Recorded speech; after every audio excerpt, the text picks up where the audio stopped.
Hi. John Mason, how is everybody? I'd like to start out by wishing everybody a happy Thanksgiving. And let's pay attention to whatever we can find to be grateful for, no matter how mundane. It's very rough out there, to say the least.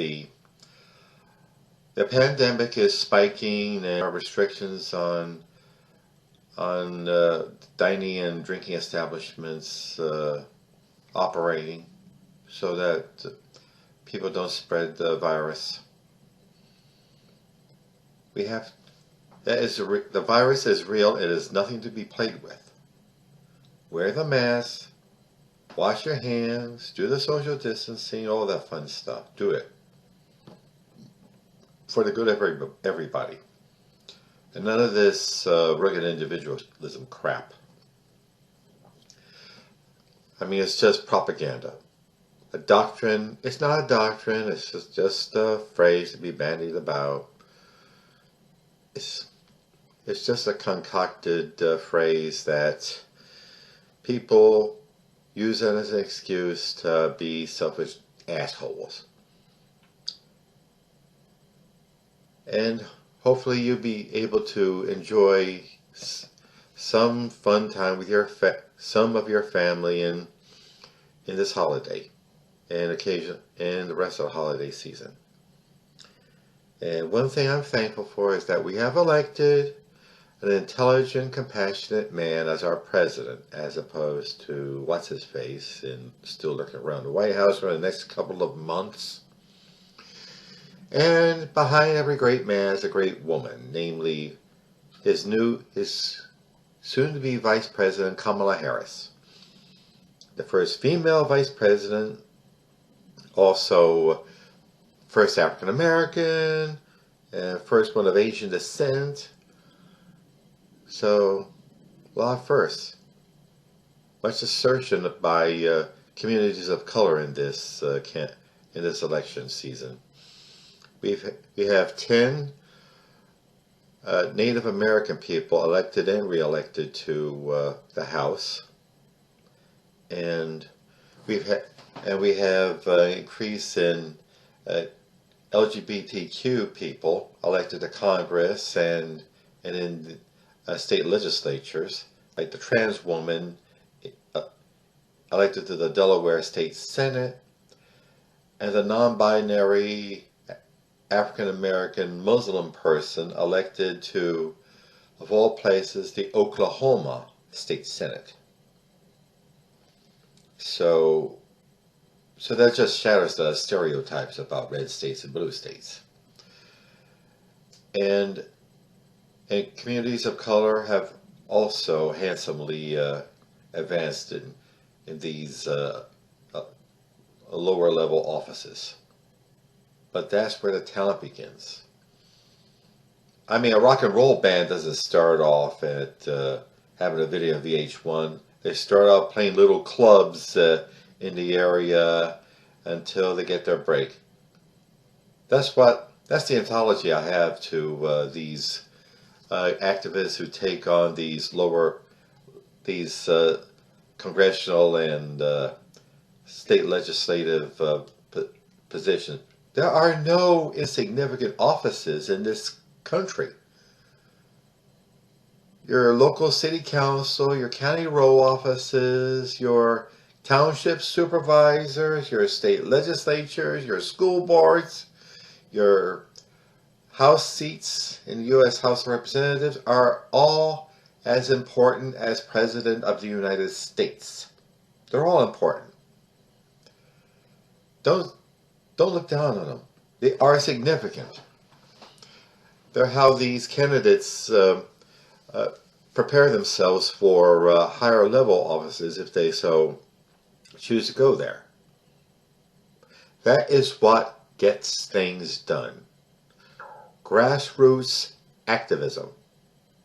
People going out into the communities, going to shopping malls, going out in the streets, handing out literatures, talking to people, holding town halls, in church basements, That is how they communicate with the people. That is how they engage the people to get on and vote. Voting. That is a sacred, important thing to do in our country. And don't treat it like it's not significant. Otherwise, why would the Republican Party do everything in its power to keep people from voting, like restrictions on felons who serve their time and want to straighten out their lives and get back into society? I believe strongly in giving a sinner a chance to repent from their sins. And also restrictions on what kind of ID they should have, and gerrymandering to redraw congressional districts is something more favorable to them, so they have permanent majorities voting for them. It's just ridiculous and dangerous for our democracy. But the move over the past few decades has not been towards democracy. It's towards solidifying plutocracy. It's towards excluding working and low-income and minority people from positions of authority, from positions of power, and so that these people could advance a plutocratic agenda detrimental to working people and low-income people and people of color. But dedicated, disciplined, grassroots activism is what gets things done. Our numbers, our consciousness, our willingness to unite behind each other, that is our secret weapon. And our vote. Don't let anybody take that away from us. And let's stay on the incoming Biden administration to implement a people-oriented progressive agenda, and have none of these corporate Democrats who want to be nicer versions of Republicans. Guys like Rahm Emanuel, who was in the Clinton administration, so pro-corporate, and who is being named for transportation secretary in the incoming Biden administration. Let's let the party know we can't have that. That is a danger to the party. That is what turns people off from the party.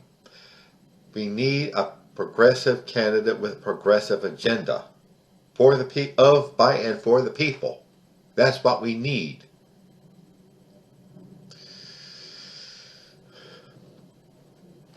Like I said, let's stay on the Biden administration to do the right thing for working people.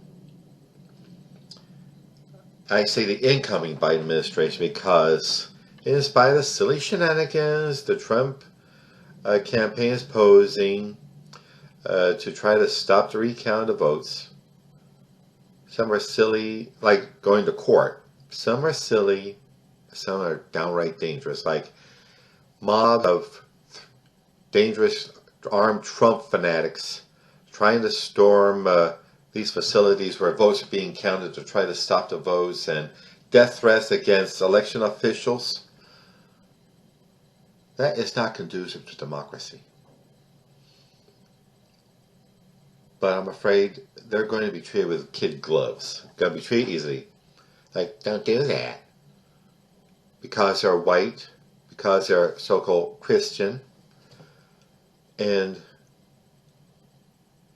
I'm going to stick my neck out here.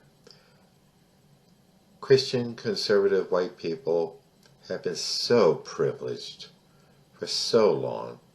They get away with everything.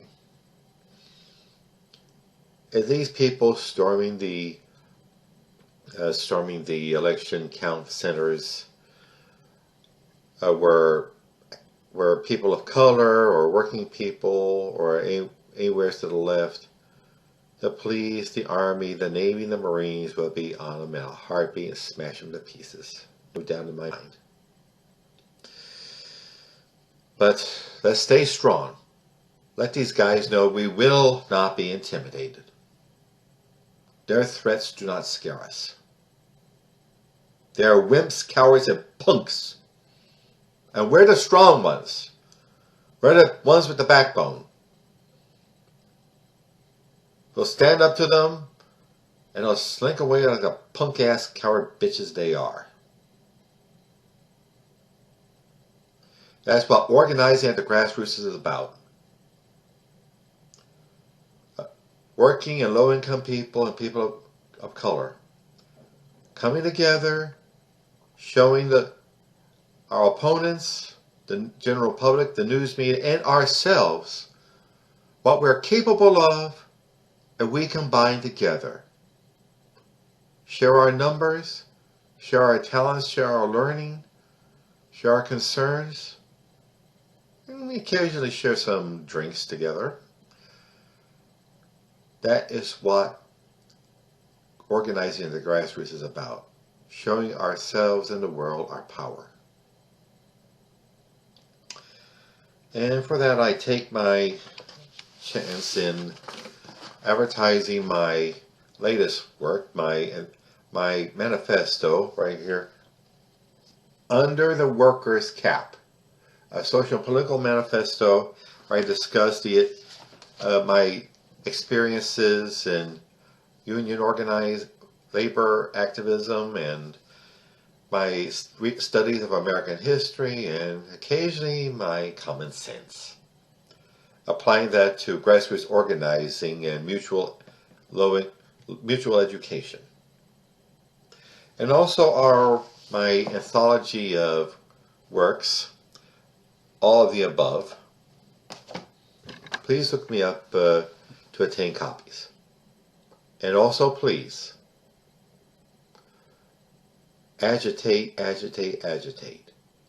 For yourselves, for your communities, for your nation, for the good of the country. Take the country and our government back from the plutocrats and the racists and the haters.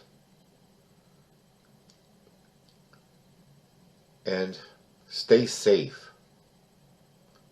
Follow the anti-COVID protocols. Wash your hands, wear the mask, social distance. Be careful. And please enjoy yourselves this Thanksgiving. Thank you. Bye.